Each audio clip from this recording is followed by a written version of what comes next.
आज भव्य शांत कोमल प्रकृतिर माधुर्यमय रूप रंजित नील आकाश तले उपवेशन कर समस्त आरपी महोदय महोदया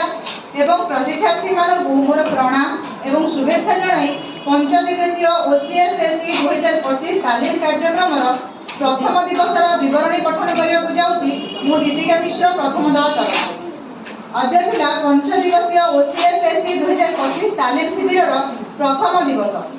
हिम शीतल हेमंत धरापृष्ठ अवतरण कर शीतकाल परिसमाप्ति पर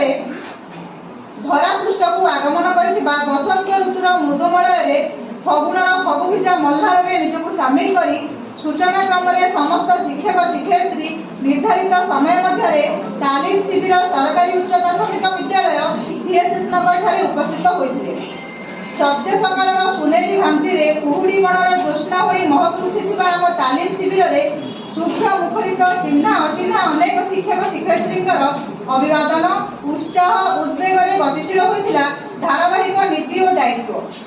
आरपी श्रीमती दीप्ति नायक मैम महोदया श्रीमती नमिता मिश्र मैम महोदया श्रीमती इंदिरा प्रियदर्शिनी मैम महोदया प्रारंभिक उदाहरण मिठा शब्दगुच्छ मान शिविर में गुच्छुरित मनसबू को एक केन्द्रीभूत कर बलिष्ठ मुखबार्ता और पूर्तिर अंग प्रत्यंग सब कहूला प्रबोधन प्रबोधन यापर सरकारी उच्च प्राथमिक विद्यालय टीएसएस नगर प्रधान शिक्षयित्री महोदया एवं डीएमसी गोष्ठी शिक्षा कार्यालय बीओ महोदय करकमल चिराचरित प्रथा अनुसार प्रदीप प्रज्वलन एवं भक्ति अर्घ प्रदान कर सुजाता होता मैम सुमधुर कंठरे प्रार्थना एवं समयबद्ध प्रार्थना धार्मिक भावावेग बेस किछि समय अबोध मन मान भक्ति क्षमा प्रेम और आनंद स्वाद प्रफुल्लित हो उठिला शिविर कोण अनुकूल करतालीर संगठन प्रथम दिवस अभिवादन में आगे चलला प्रशिक्षण शिविर पंच दिवसीय ओसीएफएससी 2025 प्रबोधन कार्यक्रम प्रथम दिवस प्रथम अधिवेशन अयारंभ होता आरपी श्रीमती दीप्ति नायक महोदय जातीय शिक्षा नीति 2020 पृष्ठभूमि संबंधी सम्यक ज्ञान प्रदान कार्यक्रम आरपी नायक मैडम महोदया समस्त प्रशिक्षक मानक अति चमत्कार भाव में बुझाई देते एनईपी 2020 मुख्य उद्देश्य हूँ शिक्षार्थी मान सामग्रिक विकास दक्षता भित्तिक शिक्षादान और शिक्षण को परिवेश सहित अंतर्भुक्त कर शिक्षादान करने यापर जातीय शिक्षा नीति 2020 पूर्व शिक्षा नीति ठारू किपरि भिन्न और यार मूल लक्ष्य और मुख्य मार्गदर्शी गुड़िक विषय में आलोचना करते भारतीय नागरिक मानक शिक्षा माध्यम विश्व स्तर में प्रथम स्थान में पहुंचावा एनईपी 2020 रूपरेखा परिवर्तन कर बुझाई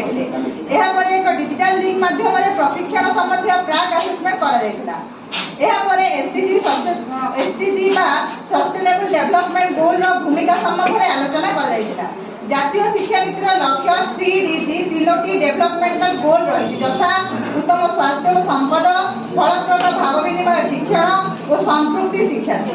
एसडीजी भारत 17टी गोल रही 17टी मध्य 4 नंबर रही क्वालिटी एजुकेशन 2030 मसीहा सुधा समस्त अंतर्निवेशी और समता भित्तिक गुणात्मक शिक्षा निश्चित करने एवं जीवनव्यापी शिक्षा सुजोग को प्रोत्साहित करने आद्य शैशव जत्न और शिक्षार उपरे गुरुत्व प्राथमिक विद्यालय में समस्त शिशु 2025 सुधा मौलिक साक्षरता और संख्या ज्ञान हासिल करेंगे सामग्रिक विकास शिक्षादान शिक्षण प्रक्रिया और मूल्यांकन क्षेत्र में एकविंश शताब्दी ज्ञान कौशल प्रयोग इत्यादि संबंध में आलोचना कर जातीय शिक्षा नीति 2020 27टी अध्याय को 4 भाग में विभक्त कर यथा भाग 1 में विद्यालय शिक्षा जोटा कि अध्याय 1 रु 8 मध्य रही भाग 2 हूँ उच्च शिक्षा जहाँकि अध्याय 9 रु 19 मध्य रही और भाग 3 अन्य ध्यान आकर्षण प्रमुख केन्द्र जोटा कि 20 रु 24 अध्याय रही और भाग 4 रही संभव करवा जहाँकि अध्याय 25 और 27 मध्य रही एहीपरि भाव समस्त अधिवेशन विस्तृत आलोचना पर आरपी महोदया किछि आग्रह किछि अनाग्रह किछि समीक्षा किछि उपलब्धि किछि मीमांसा किछि फलाफल को नहीं सफल भाव प्रथम दिवसर चतुर्थ अधिवेशन को समाप्ति घोषणा करथिले। आसंता काली पई एक नूतन